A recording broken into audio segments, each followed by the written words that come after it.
चलिए जानते हैं आज देश और दुनिया की सिलेक्टेड काम की और महत्वपूर्ण 25 बड़ी खबरों को सिर्फ 10 मिनट में। पर अभी तक आपने इस वीडियो को लाइक नहीं किया है तो लाइक कर दें और इस चैनल को सब्सक्राइब भी कर लीजिए। प्रधानमंत्री मोदी बोले, किताबें भले जल जाएं, ज्ञान नहीं मिटता। नालंदा सिर्फ नाम नहीं पहचान है, एक सम्मान है। यूनिवर्सिटी के नए कैंपस का किया उद्घाटन। जी हां दोस्तों, प्रधानमंत्री मोदी ने बुधवार को 1749 करोड़ रुपए से बने नालंदा यूनिवर्सिटी के नए कैंपस का उद्घाटन किया। उन्होंने 21 मिनट तक कार्यक्रम को संबोधित भी किया। प्रधानमंत्री ने कहा कि मुझे तीसरे कार्यकाल के लिए शपथ ग्रहण करने के बाद पहले 10 दिनों में ही नालंदा आने का मौका मिला है। यह मेरे लिए सौभाग्य की बात है। मैं इसे भारत के विकास यात्रा के एक शुभ संकेत के रूप में देखता हूं। नालंदा केवल एक नाम नहीं, नालंदा एक पहचान है, एक सम्मान है। नालंदा एक मूल्य है, मंत्र है, गौरव है, गाथा है। नालंदा इस सत्य का उद्घोष है कि आग की लपटों में पुस्तकें भले ही जल जाए, लेकिन आग की लपटें ज्ञान को नहीं मिटा सकती। चलिए दोस्तों, जान लेते हैं इसके बाद अगली खबर। सरकार ने 14 खरीफ फसलों का न्यूनतम समर्थन मूल्य बढ़ाया। धान की एमएसपी 117 रुपए बढ़ाकर 2300 की, तुअर दाल में 550 रुपए का इजाफा। जी हां दोस्तों, केंद्र सरकार ने 14 खरीफ की फसलों की मिनिमम सपोर्ट प्राइस यानी कि एमएसपी को बढ़ा दिया है। केंद्रीय कैबिनेट में बुधवार को यह फैसला लिया गया। केंद्रीय सूचना एवं प्रसारण मंत्री अश्विनी वैष्णव ने बताया कि धान की नई एमएसपी 2300 रुपए तय की गई है, जो कि पिछले एमएसपी से 117 रुपए ज्यादा है। इसी तरीके से 16 फसलों की एमएसपी में वृद्धि की गई है। चलिए दोस्तों, जान लेते हैं अगली खबर। 11 राज्यों में हीट वेव का अलर्ट। दिल्ली में 48 घंटे में गर्मी लू से 7 की मौत। असम में बाढ़ से 26 की जान गई। 1.61 लाख लोग प्रभावित। जी हां दोस्तों, देश में मानसून की एंट्री के बीच 11 राज्यों में हीट वेव का दौर जारी है। मौसम विभाग ने उत्तर प्रदेश, उत्तराखंड, हिमाचल, हरियाणा, चंडीगढ़, दिल्ली, पंजाब, मध्य प्रदेश के कुछ इलाकों, ओडिशा, झारखंड, बिहार और जम्मू डिवीजन के लिए अलर्ट जारी किया है। दिल्ली में अभी अधिकतम तापमान 42 डिग्री सेल्सियस के आसपास है। पिछले 48 घंटों में हीट स्ट्रोक से 7 लोगों की मौत हो चुकी है, जिनमें से 5 मरीज राम मनोहर लोहिया अस्पताल में इलाज करा रहे थे। वहीं 2 मरीज सफदरजंग अस्पताल में भर्ती। वैसे दोस्तों, बात करें मानसून की तो देश के आधे से अधिक राज्यों में मानसून पहुंच चुका है। नॉर्थ ईस्ट के राज्यों में भारी तो अन्य राज्यों में प्री मानसून बारिश हो रही है। मौसम विज्ञान विभाग, इंडियन मेट्रोलॉजी डिपार्टमेंट ने महाराष्ट्र, छत्तीसगढ़, ओडिशा, आंध्र प्रदेश, पश्चिम बंगाल, बिहार और झारखंड में अगले 3 से 4 दिनों में मानसून के पहुंचने का अनुमान जताया है।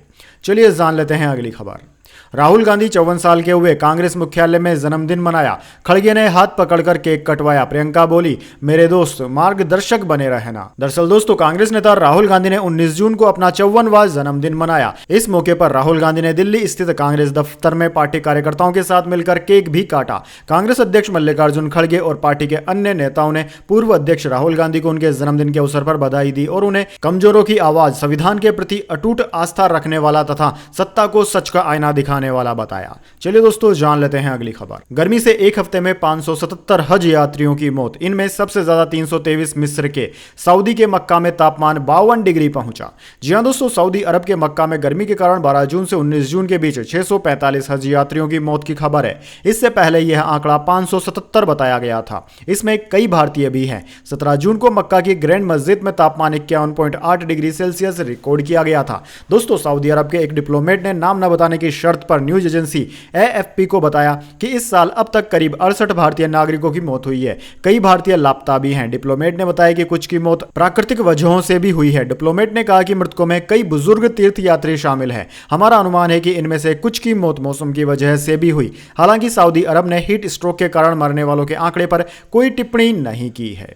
चलिए जान लेते हैं अगली खबर। चाय, शराब, कोल्ड ड्रिंक पीने से बचें। हीट वेव से बचने के लिए डीडीएमए की एडवाइजरी। बार बार ठंडे पानी से नहाएं। जी हां दोस्तों, उत्तर और पूर्वी भारत के ज्यादातर इलाकों में बुधवार को भी भीषण गर्मी का प्रकोप जारी रहा। रातों के सामान्य से अधिक गर्म रहने से लोगों की परेशानी और बढ़ गई। आलम यह है कि दिल्ली एनसीआर में हीट वेव की वजह से कई लोगों को अपनी जान गंवानी पड़ी। दिल्ली में लू से पिछले 2 दिनों में 13 लोगों की मौत हो चुकी है, जबकि गौतम बुद्ध नगर में पिछले 24 घंटे में 14 लोग मर चुके हैं। इसी बीच दोस्तों, हीट वेव से बचने के लिए Delhi disaster management authority DDMA ने एक एडवाइजरी जारी की है, जिसमें यह बताया गया है कि लोग कैसे इस गर्मी में अपना बेहतर ख्याल रख सकते हैं। उनके अनुसार दोपहर 12 से 3 बजे तक बाहर न निकला जाए। ज्यादा से ज्यादा पानी पिएं। प्यास न लगने के बावजूद पानी पीते रहें। हल्के रंग वाले सूती और हल्के कपड़े पहने। धूप में निकलते समय धूप वाले चश्मे और छाते या केप का इस्तेमाल करें। दोपहर 12 से 3 बजे के बीच बाहर का काम करने से बचें।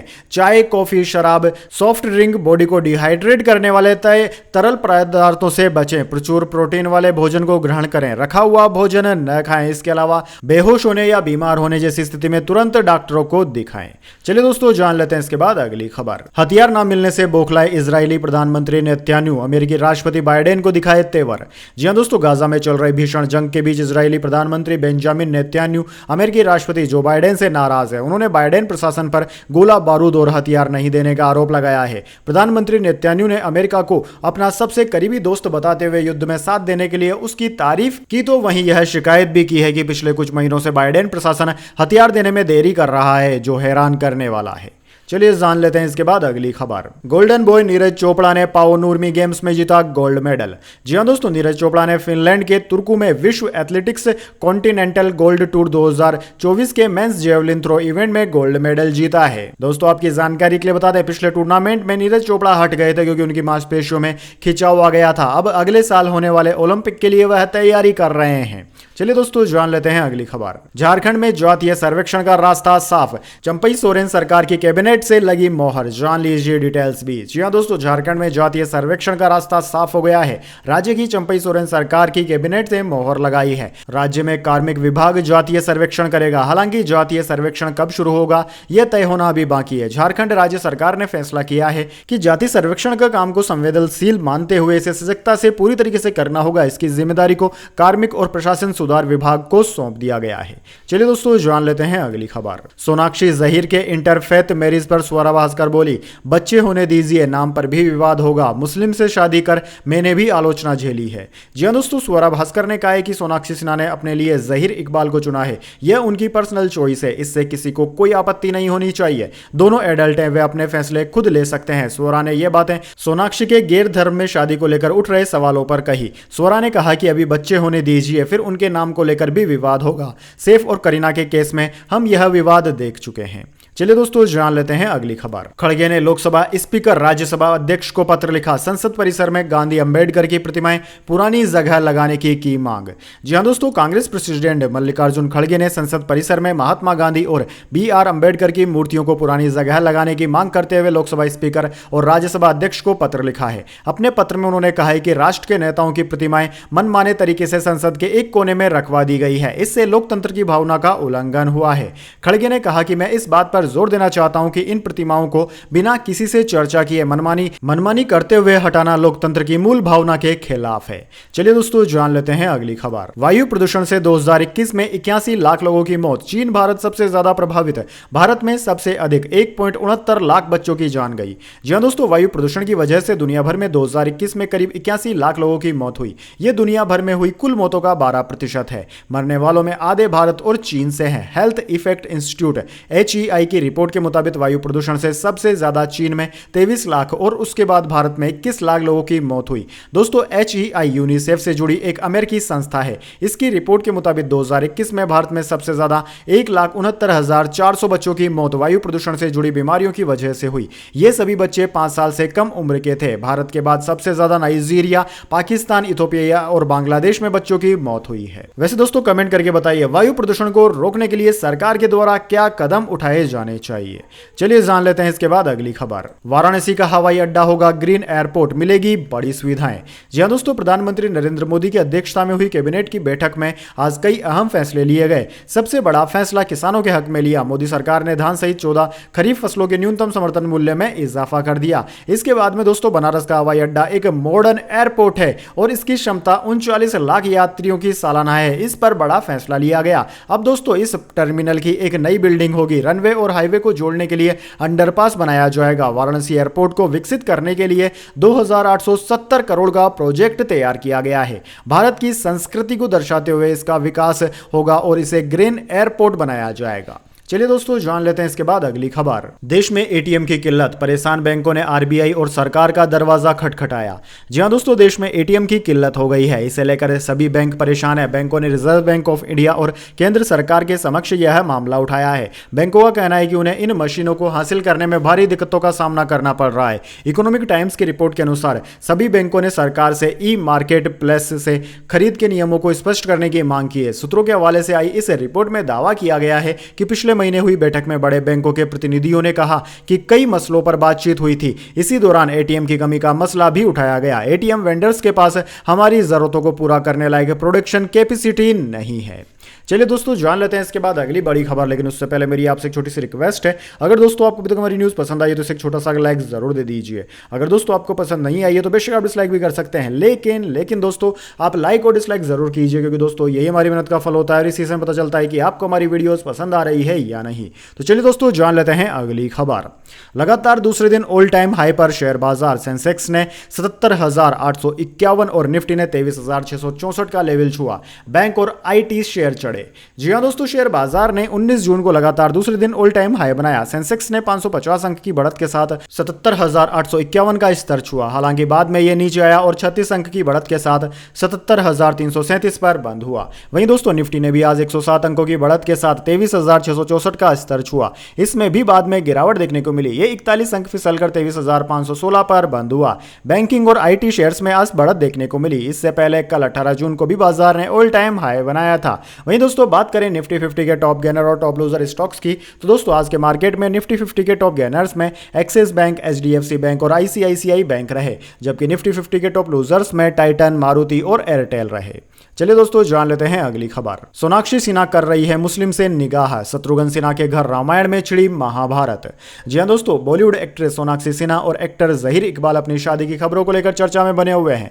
दोनों की शादी का कार्ड सामने आ चुका है। 22 जून को सगाई होगी और 23 जून को दोनों रजिस्टर्ड मैरिज करेंगे। 23 जून की शाम को शिल्पा शेट्टी के रेस्टोरेंट बेस्टियन में रिसेप्शन पार्टी होगी, जिसमें परिवार के लोग और कुछ करीबी ही शामिल होंगे। हालांकि रिपोर्ट्स है कि इस रिश्ते को लेकर सोनाक्षी के परिवार वाले खुश नहीं हैं। चाहे सोनाक्षी के पिता और एक्टर शत्रुघ्न सिन्हा हो, या चाहे एक्ट्रेस की मां पूनम सिन्हा हो, या फिर सोनाक्षी के दोनों भाई लव सिन्हा और कुश सिन्हा, सोनाक्षी के घर में कुछ ठीक नहीं चल रहा है। खबरें यह भी है कि मुस्लिम हीरो से शादी करने के चलते सोनाक्षी का परिवार उनसे नाराज है। चलिए दोस्तों जान लेते हैं अगली खबर। फिल्म कल की 2898 एडी का pre release event. Pregnant Deepika Padukone को संभालते दिखे प्रभास। मस्ती भरे अंदाज में नजर आए अमिताभ बच्चन। जी हां दोस्तों, आज मुंबई में फिल्म कल की 2898 एडी का प्री रिलीज इवेंट रखा गया। इस इवेंट में शामिल होने के लिए अमिताभ बच्चन, प्रभास, कमल हसन और दीपिका पादुकोण सहित सारी स्टार कास्ट पहुंची। प्रभास के एंट्री करते ही मीडिया वालों ने उन्हें चारों तरफ से घेर लिया। ब्लैक ड्रेस पहने प्रभास ने मुस्कुराकर उनका अभिवादन किया। वहीं 81 साल के अमिताभ बच्चन ने भी इवेंट में ग्रैंड एंट्री ली। यह ग्रैंड इवेंट मुंबई के जूहू स्थित नोवोटेल होटल में रहा। चलिए दोस्तों जान लेते हैं इसके बाद अगली बड़ी खबर। मंधाना ने दक्षिण अफ्रीका के खिलाफ जड़ा लगातार दूसरा शतक। टूट गए कई रिकॉर्ड। जी हां दोस्तों, स्मृति मंधाना ने तूफानी प्रदर्शन करते हुए दक्षिण अफ्रीका के खिलाफ वनडे सीरीज के दूसरे मैच में भी शतक जड़ दिया। मंधाना ने लगातार दूसरे मुकाबले में यह शतक लगाया है। महिला क्रिकेट में भारत और दक्षिण अफ्रीका के बीच 3 मैचों की वनडे सीरीज खेली जा रही है। मंधाना ने बुधवार को ऐतिहासिक पारी खेली। दोस्तों उन्होंने एक शतक की बदौलत कई रिकॉर्ड भी तोड़े। मंधाना भारत के लिए सबसे ज्यादा वनडे शतक लगाने के मामले में संयुक्त रूप से अब टॉप पर आ गई है। दरअसल भारतीय महिला टीम के लिए सबसे ज्यादा वनडे शतक जड़ने का रिकॉर्ड मिताली राज के नाम दर्ज था। मिताली ने 232 वनडे मैचों में 7 शतक लगाए। वहीं मंधाना ने 84 मैचों में 7 शतक बना दिए हैं। मंधाना अब विमेंस टीम इंडिया के लिए सबसे ज्यादा वनडे शतक लगाने के मामले में संयुक्त रूप से टॉप पर पहुंच गई है। चलिए दोस्तों जान लेते हैं अगली खबर। प्रधानमंत्री मोदी के दौरे से पहले आतंकवादियों ने कश्मीर में मचाया कोहराम। एनकाउंटर में 2 ढेर, बाकी की तलाश जारी। जी हां दोस्तों, जम्मू कश्मीर के बारामूला में सुरक्षा बलों और आतंकवादियों के बीच मुठभेड़ में 2 आतंकवादियों को ढेर कर दिया गया। वहीं एक पुलिसकर्मी भी घायल हुआ है। बारामूला के राफियाबाद इलाके में वाटर गांव हांदीपोरा में दिन भर चले सर्च ऑपरेशन के बाद यह मुठभेड़ शुरू हुई। चलिए दोस्तों जान लेते हैं अगली खबर। इंडिगो की चेन्नई मुंबई फ्लाइट में बम की धमकी। मुंबई एयरपोर्ट पर सेफ लैंडिंग हुई। 22 दिनों में एयरलाइन के विमान में ऐसा तीसरा मामला। दरअसल दोस्तों, चेन्नई से मुंबई जाने वाली इंडिगो की एक फ्लाइट में मंगलवार को बम की धमकी मिली। इसके बाद मुंबई एयरपोर्ट पर रात 10:30 बजे फ्लाइट की सेफ लैंडिंग कराई गई। सूत्रों ने बताया है कि नई दिल्ली में इंडिगो के कॉल सेंटर पर फ्लाइट नंबर 6E5149 में बम की धमकी वाला मैसेज मिला था। इंडिगो एयरलाइन ने बताया कि लैंडिंग के बाद प्रोटोकॉल के तहत फ्लाइट को आइसोलेशन बे में ले जाया गया, जहां सभी यात्रियों को सुरक्षित उतारा गया। हम सुरक्षा एजेंसियों के साथ काम कर रहे हैं और जांच पूरी होने के बाद फ्लाइट को वापस टर्मिनल एरिया में भेजा जाएगा, ऐसा एजेंसियों का कहना है। वैसे दोस्तों कमेंट करके बताइए कि इस तरह के मजाक और झूठी अफवाहें कौन फैला रहा है। पिछले कुछ महीनों से इस तरह के मैसेज लगातार भारत सरकार को अलग अलग एजेंसियों के माध्यम से मिल रहे हैं, लेकिन किसी की भी गिरफ्तारी या फिर कोई भी सूचना अभी तक नहीं मिली है कि इस तरह की हरकतें कौन कर रहा है। इसके पीछे किसका हाथ हो सकता है। कमेंट बॉक्स में आप अपनी राय जरूर दीजिए और भारत सरकार को क्या करना चाहिए कि इस तरह की गलत सूचनाओं को प्रसारित करने वालों को किस तरीके से पकड़ा जाए। चलिए दोस्तों जान लेते हैं अगली खबर।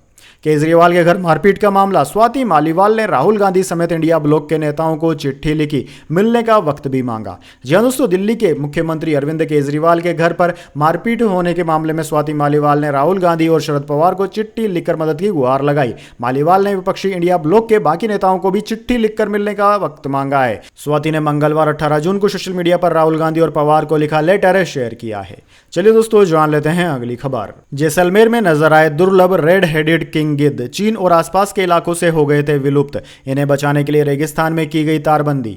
जी हां दोस्तों, चीन और उसके आसपास के इलाकों में पाए जाने वाला अति दुर्लभ लाल सिर वाला गिद्ध राजस्थान में मिला है। जैसलमेर के DNP एरिया में इसको देखा गया। इन रेड हेडेड वल्चर को बचाने की कोशिशों के तहत रेगिस्तान के इलाकों में तारबंदी तक की गई है। जैसलमेर के जंगलों से इस बार अच्छी खबर आई है। यहाँ desert national park DNP area में अति दुर्लभ 9 लाल सिर वाले गिद्ध दिखाई दिए हैं। इनके अलावा 22 अन्य प्रजाति के गिद्ध भी बड़े हैं। पहली बार गिद्धों की संख्या में इजाफा होने से पर्यावरण प्रेमियों में खुशी की लहर है। रेड हेडेड वल्चर लाल सिर वाला गिद्ध, जिसे एशियाई राजा गिद्ध, भारतीय काला गिद्ध और पांडिचेरी गिद्ध भी कहते हैं, यह दुर्लभ प्रजाति भारतीय उपमहाद्वीप में पाया जाने वाला गिद्ध है, मगर यह प्रजाति विलुप्त हो रही है। इसके संरक्षण के प्रयासों के चलते इनकी संख्या बढ़ी है। चलिए दोस्तों जान लेते हैं अगली खबर। टाटा मोटर्स ने 2% तक बढ़ाए कमर्शियल गाड़ियों के दाम। 1 जुलाई 2024 से लागू होगी नई कीमतें। एक साल में 73% से ज्यादा चढ़ा शेयर। जी हां दोस्तों, टाटा मोटर्स ने 19 जून को अपने सभी कमर्शियल व्हीकल्स के दाम 2% तक बढ़ाने का ऐलान किया है। बढ़े हुए दाम 1 जुलाई 2024 से प्रभावी होंगे। वहीं दोस्तों, कंपनी ने एक्सचेंज फाइलिंग में इसकी जानकारी दी। टाटा मोटर्स ने बताया कि कमोडिटी प्राइस में बढ़ोतरी के चलते यह फैसला लिया गया है। कंपनी का कहना है कि कीमतों में बढ़ोतरी सभी कमर्शियल व्हीकल्स की रेंज पर लागू होगी और अलग अलग मॉडल और वेरिएंट के अनुसार बढ़ोतरी अलग अलग होगी। दोस्तों आपको बता दें, आज टाटा मोटर्स का शेयर 0.29% गिरावट के साथ 983 के स्तर पर कारोबार कर रहा है। चलिए दोस्तों जान लेते हैं इसके बाद अगली खबर। एक दिन पहले हुआ UGC नीट एग्जाम हुआ रद्द। पेपर में गड़बड़ी के चलते NTA का फैसला, केंद्र ने जांच CBI को सौंपी। जी हां दोस्तों, नेशनल टेस्टिंग एजेंसी NTA ने 19 जून बुधवार को UGC नीट की परीक्षा रद्द कर दी। यह परीक्षा 18 जून मंगलवार को हुई थी। 2 शिफ्ट में OMR यानी कि पेन और पेपर मोड में आयोजित की गई थी। इस परीक्षा को एक दिन बाद 19 जून को इस परीक्षा को विश्वविद्यालय अनुदान आयोग को परीक्षा के बारे में गृह मंत्रालय के Indian cyber crime coordination centre से परीक्षा में गड़बड़ी के इनपुट्स मिले थे। इसके बाद शिक्षा मंत्रालय और NTA ने परीक्षा प्रक्रिया की पारदर्शिता सुनिश्चित करने के लिए इसे रद्द करने का फैसला लिया। अब नए सिरे से परीक्षा आयोजित की जाएगी। इसकी जानकारी अलग से शेयर की जाएगी। केंद्र ने जांच के लिए मामला CBI को सौंप दिया है। UGC नीट एग्जाम देश भर की यूनिवर्सिटी में PhD admissions, junior research fellowship यानी कि JRF और असिस्टेंट प्रोफेसर के पद के लिए होता है। चलिए दोस्तों जान लेते हैं इसके बाद अगली बड़ी खबर। पटना में 8वीं तक के सभी स्कूल बंद। 22 जून तक लगी रोक। भीषण गर्मी के कारण बड़ी छुट्टी। जी हां दोस्तों, भीषण गर्मी को देखते हुए पटना के 8वीं तक के सभी स्कूलों को 22 जून तक बंद रखा जाएगा। जिला प्रशासन ने आदेश जारी कर दिया है। DM शीर्षद अशोक कपिल ने बताया कि यह रोक भीषण गर्मी को ध्यान में रखते हुए लगाई गई है। ऐसे मौसम में स्कूलों को खोलना ठीक नहीं होगा। बच्चों को लू लपट से बचाना होगा। भीषण गर्मी के कारण पहले ही कई लोग बीमार पड़ रहे हैं और अस्पतालों में हालात खराब हैं। ऐसे में स्कूलों की छुट्टी को बढ़ा दिया गया है। दोस्तों प्रशासन का कहना है कि पहले यह रोक 19 जून तक की थी, जिसे एक बार फिर से 3 दिन के लिए बढ़ा दिया गया है। चलिए जान लेते हैं इसके बाद अगली बड़ी खबर। झारखंड में CM मंत्रियों से लेकर विधायकों तक की बल्ले बल्ले, हो गया सैलरी इंक्रीमेंट, सुविधाएं भी बढ़कर मिलेंगी। जी हां दोस्तों, झारखंड में मंत्रियों से लेकर विधायकों तक का सैलरी इंक्रीमेंट हुआ है। यहां CM से लेकर विधायक का वेतन बढ़ा दिया गया। तनख्वाह बढ़ाने के बाद मंत्री विधायकों ने खुशी जाहिर की है। इस फैसले के तहत विधानसभा अध्यक्ष, उपाध्यक्ष, नेता विरोधी दल, मुख्य सचेतक, उप मुख्य सचेतक, सचेतक सदस्य के वेतन भत्ता और अन्य सुविधाओं में बढ़ोतरी की गई है। वेतन बढ़ाए जाने के बाद मुख्यमंत्री की सैलरी 80,000 रुपए हुआ करती थी, अब वो बढ़कर 1 लाख रुपए हो जाएगी। वहीं मंत्री का पहले 65,000 वेतन अब बढ़कर 85,000 रुपए हो गया है। वहीं विधायकों की सैलरी भी 20,000 रुपए महीना बढ़ गई है। उनका वेतन पहले 40,000 था, जो अब बढ़कर 60,000 रुपए कर दिया गया है।